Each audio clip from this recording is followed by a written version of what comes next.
बंगाल चुनाव में यूं तो अभी काफी वक्त है, लेकिन चुनावी दमखम की आजमाइश अभी से चरम पर है। आरोप प्रत्यारोप, बयानबाजियों का शोर संकेत है कि 26 का चुनाव कितने इंटेंस माहौल में होने वाला है। बैटल ऑफ बंगाल पानीपत के युद्ध से कम नहीं होगा। आज बंगाल दौरे पर गए हैं गृह मंत्री अमित शाह और उन्होंने ममता बनर्जी पर तीखा हमला बोला। कहा 2026 का चुनाव न केवल राज्य के भविष्य बल्कि देश की सुरक्षा से भी जुड़ा होगा, क्योंकि ममता सरकार ने अपने वोट बैंक के लिए बांग्लादेशी घुसपैठियों के लिए सीमाएं खुली छोड़ दी हैं और इसे केवल भाजपा सरकार ही रोक सकती है। इससे पहले प्रधानमंत्री के बंगाल दौरे पर ममता बनर्जी ने निशाना साधते हुए चैलेंज दिया था कि हिम्मत है तो भाजपा आज चुनाव करा ले, जिस पर जवाब देते हुए आज अमित शाह ने हिंसा और हेरफेर के बगैर चुनाव करवाने की चुनौती दे डाली। देखिए बैटल ऑफ बंगाल की उल्टी गिनती, अब की बार किसकी victory.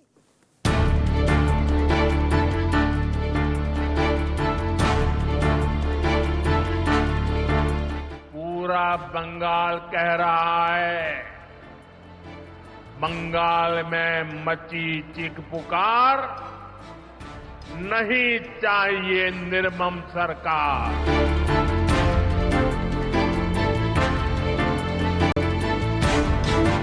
I challenge them. If they have the guts, you go election for tomorrow. We are ready and Bengal is ready to accept your challenge. दीदी हिम्मत हो तो हिंसा के बगैर, रेगिंग के बगैर चुनाव कराकर देखो। आपकी खुद की जमानत ये बंगाल की जनता जब्त कर ले।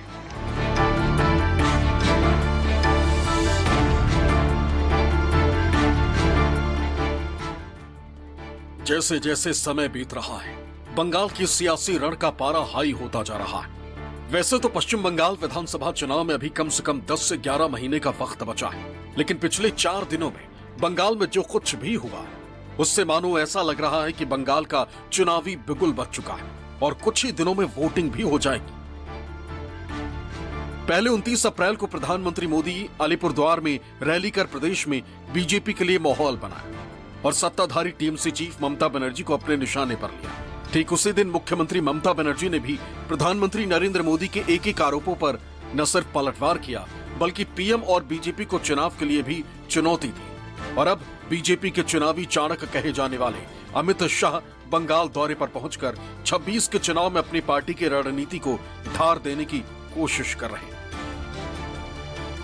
2 दिन के बंगाल दौरे पर पहुंचे अमित शाह ने रविवार को सबसे पहले कोलकाता के पास न्यू टाउन में केंद्रीय फोरेंसिक विज्ञान प्रयोगशाला यानी CFSL के नए भवन का उद्घाटन किया। ये प्रयोगशाला ईस्ट और नॉर्थ ईस्ट भारत में जटिल मामलों के प्रति समग्र दृष्टिकोण अपनाने में मदद करेगी। इसके बाद उन्होंने कोलकाता के नेताजी इंडोर स्टेडियम में बीजेपी के विजय संकल्प कार्यकर्ता सम्मेलन को संबोधित किया।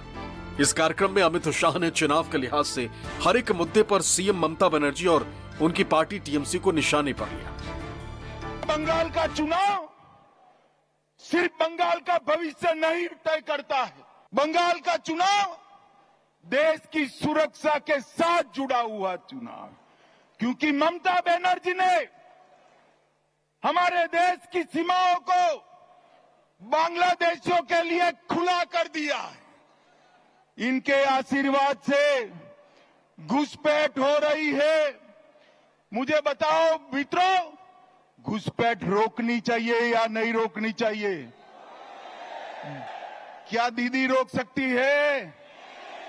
घुसपैठ केवल और केवल कमल फूल की सरकार रोक सकती है। तृणमूल के सांसद मुझे संसद में पूछ रहे थे कि बीएसएफ क्या कर रही है। अरे ममता दीदी, हमने आपसे भूमि मांगी है, पूरी भूमि दे दो, बाढ़ को समाप्त हो जाने दो, एक परिंदा भी पैर नहीं मार पाएगा, परिंदा भी पैर। ममता दीदी, वक्फ के कानून का विरोध कर आप किसका पक्ष ले रहे हो? पूरा बंगाल चाहता है कि वक्फ अच्छे से चले, पारदर्शिता आए, निर्दोषों की भूमि न जाए, सरकार की भूमि पर अतिक्रमण न हो, मगर ये वक्फ का विरोध कर रही है। ममता दीदी, 2026 तक कर दो, जितना विरोध करना है उतना, उसके बाद आप मुख्यमंत्री ही नहीं रहो। हजारों की संख्या में बैठे हुए मेरे मंडल के पदाधिकारियों को ये वादा करना चाहता हूं कि यहां तृणमूल की सरकार जाते ही हमारे कार्यकर्ताओं के हत्या के अपराधियों को जमीन में गाड़ा है तो भी बाहर निकालकर सजा करने का काम है। दरअसल पश्चिम बंगाल देश के उन गिने चुने राज्यों में शुमार है जहां आज तक कभी भी बीजेपी सत्ता पर काबिज नहीं हो सकी। पार्टी को प्रदेश में आज तक उस हिसाब से कभी कामयाबी हासिल नहीं हो पाई है जिससे सरकार बना सके। मौजूदा वक्त में ममता बनर्जी के नेतृत्व में टीएमसी की सरकार है जो लगातार 14 सालों से सत्ता में है, जबकि दशकों की मेहनत के बाद बीजेपी फिलहाल बंगाल की मुख्य विपक्षी पार्टी की जिम्मेदारी निभा रही है। यही वजह है कि मुख्य विपक्षी पार्टी से सत्ता के शीर्ष तक पहुंचने के लिए बीजेपी अभी से ही एड़ी चोटी का जोर लगाना शुरू कर चुकी है। हाल ही में बीते 29 मई को खुद प्रधानमंत्री नरेंद्र मोदी भी बंगाल के दौरे पर पहुंचे थे। सरकारी कार्यक्रमों के अलावा पीएम मोदी ने उस दिन अलीपुरद्वार में पार्टी की एक रैली को भी संबोधित किया था। इस रैली में पीएम मोदी ने न सिर्फ चुन चुनकर ममता सरकार पर हमला बोला था, बल्कि यहां तक दावा किया था कि बंगाल में अब की बार नहीं बनेगी ममता सरकार। आज पश्चिम बंगाल एक साथ कई संकटों से घिरा हुआ है। बंगाल की जनता को अब टीएमसी सरकार के सिस्टम पर भरोसा नहीं है। यहां की जनता के पास अब सिर्फ कोर्ट का आसरा ही है। इसलिए पूरा बंगाल कह रहा है, बंगाल में मची चीख पुकार, नहीं चाहिए निर्मम सरकार। I challenge them. If they have the guts, you go election for tomorrow. We are ready and Bengal is ready to accept your challenge. But please remember, time is a factor. You must remember the timing. लोकतंत्र के अंदर हिंसा कभी शोभा नहीं देती है।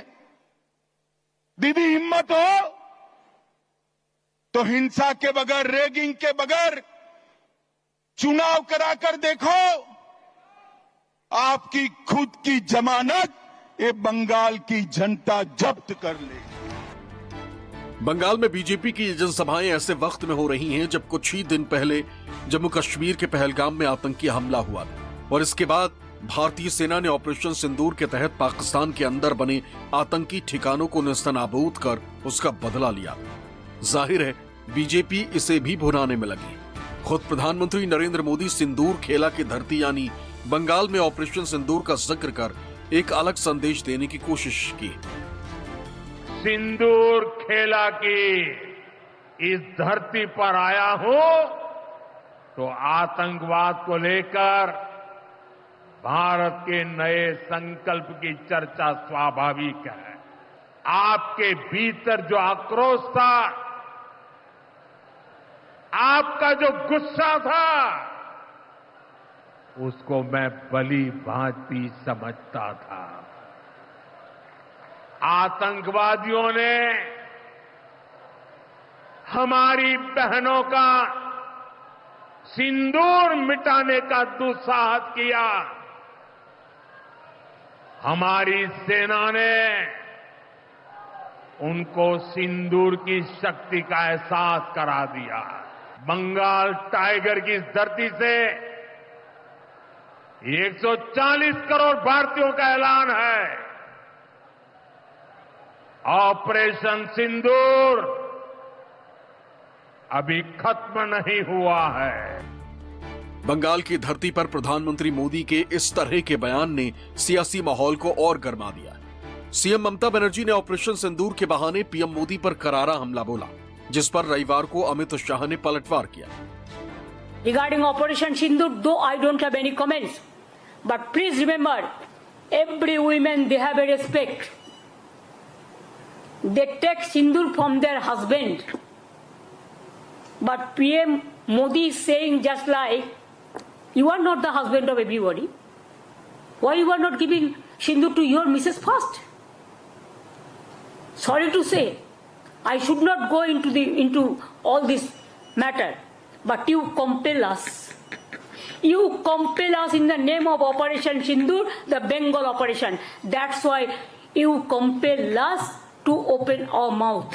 Operation Sindoor कर यहाँ आए तो एक घटिया सा राजनीतिक बयान देकर ऑपरेशन सिंदूर का विरोध किया।